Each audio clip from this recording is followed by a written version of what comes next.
वो 24 लाख जवान और 6.5 लाख हमारे जवानों की विधवा, हमारे शहीदों की विधवा और उनके परिवारों के साथ जुड़ा हुआ ये मसला है। मैं ऑनरेबल सुप्रीम कोर्ट का भी धन्यवाद करता हूं कि जिस मुद्दे को मैं आज आपके सामने रख रहा हूं, उसी बात का संज्ञान लेते हुए ऑनरेबल सुप्रीम कोर्ट ने 2 दिन पहले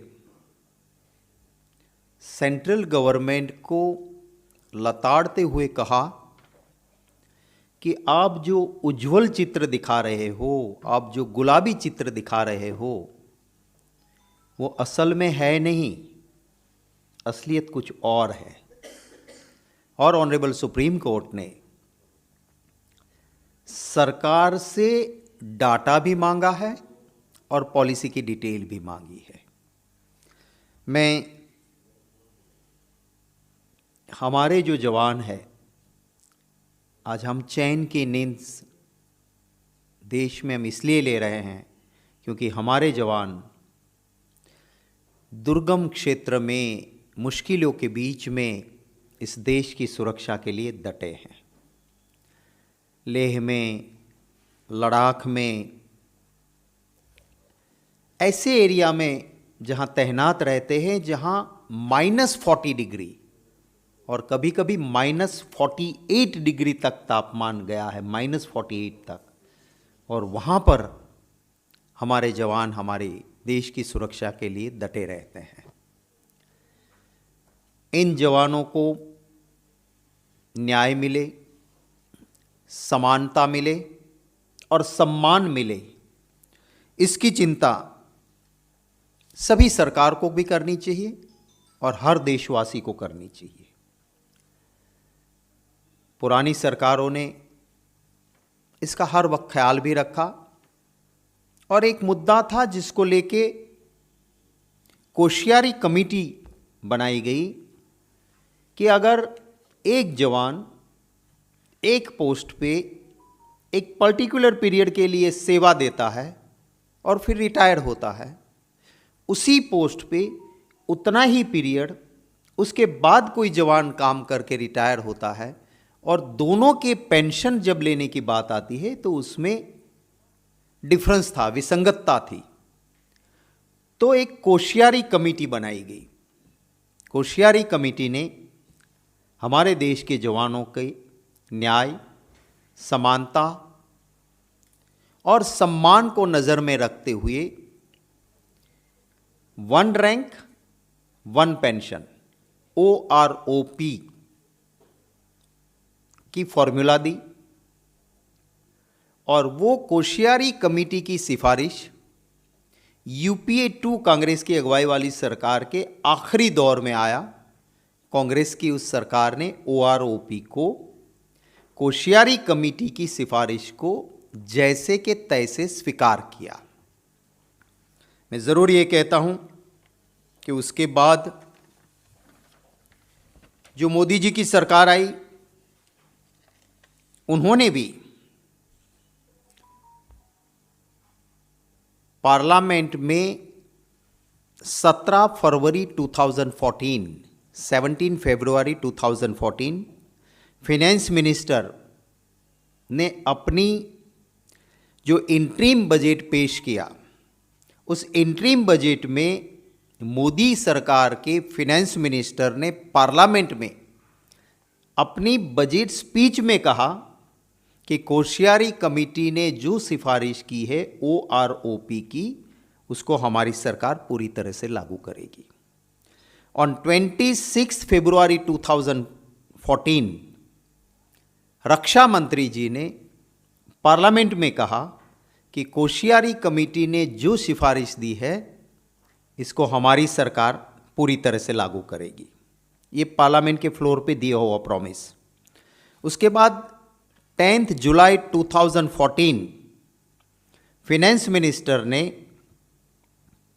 ये एडप्ट किया फॉर्मूला जो controller general of defence accounts CGDA ने फॉर्मूला बना के दिया कि कोश्यारी कमेटी की सिफारिश ये है, 1 रैंक 1 पेंशन OROP इस तरह से लागू होता है, जो 10 जुलाई 2014 को भाजपा सरकार एक्सेप्ट करती है और उसके बाद 7/11/2015 कुछ चीज़ें ऐसी होती हैं ना, घटना घट जाती है,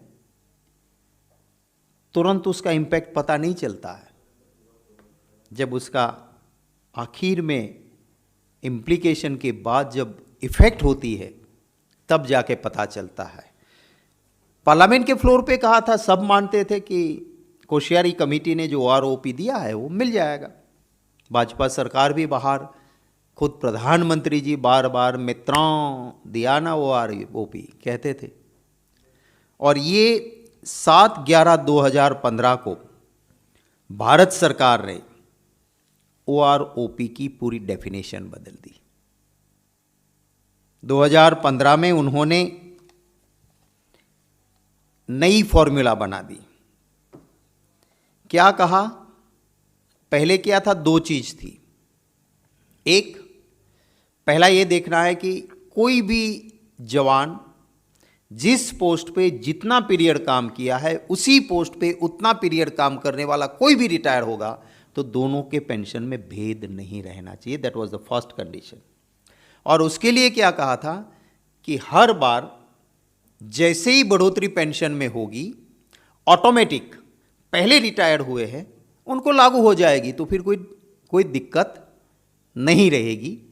ये मेन अहम बातें 7/11/2015 7 नवंबर 2015 को OROP लागू करने के नाम पे एक लेटर से पूरा बदल दिया।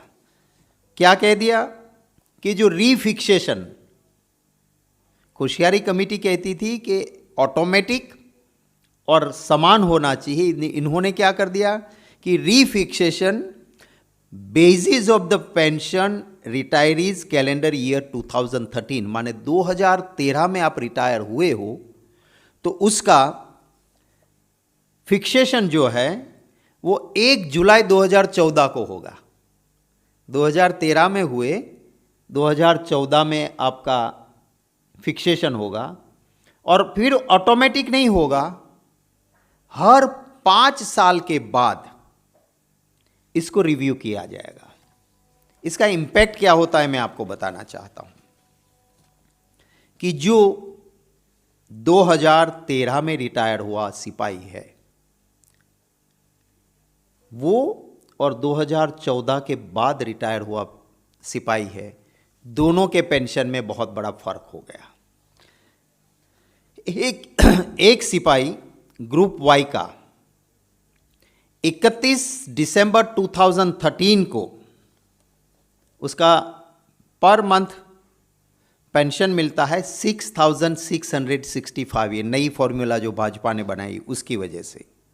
और उसी पोस्ट पे उसी का टेन्योर का ग्रुप वाई का सिपाही दूसरा जो रिटायर्ड होता है 1 जनवरी 2014, उसको पेंशन मिलेगा 7,605। आप दोनों का बीच का आप गैप देख लीजिए। उसी तरह से हायर रैंक नायक सोल्जर है, वो रिटायर्ड इन 2013। जो 2013 में जो नायक सोल्जर रिटायर होगा वो पेंशन कम पाएगा उसके बाद का जूनियर जो रैंक ऑफिसर है उससे भी। ये सारी फॉर्मूला एक रैंक एक पेंशन की जो कोश्यारी कमेटी थी उनको बिल्कुल ध्वंस करने वाला ये फॉर्मूला आया। नाउ अब जो ऑटोमेटिक पेंशन रिवाइज नहीं होता है उसकी वजह से जो सोल्जर 7th पे कमीशन का जिसको लाभ, सोल्जर में सिर्फ सिपाही की बात करता हूं, उस सोल्जर को 2014 से पहले अगर रिटायर्ड हुआ है और 7th पे कमीशन का उसको लाभ नहीं मिलेगा, उसकी वजह से उसे हर महीने 2548 2548 रुपीज़ का लॉस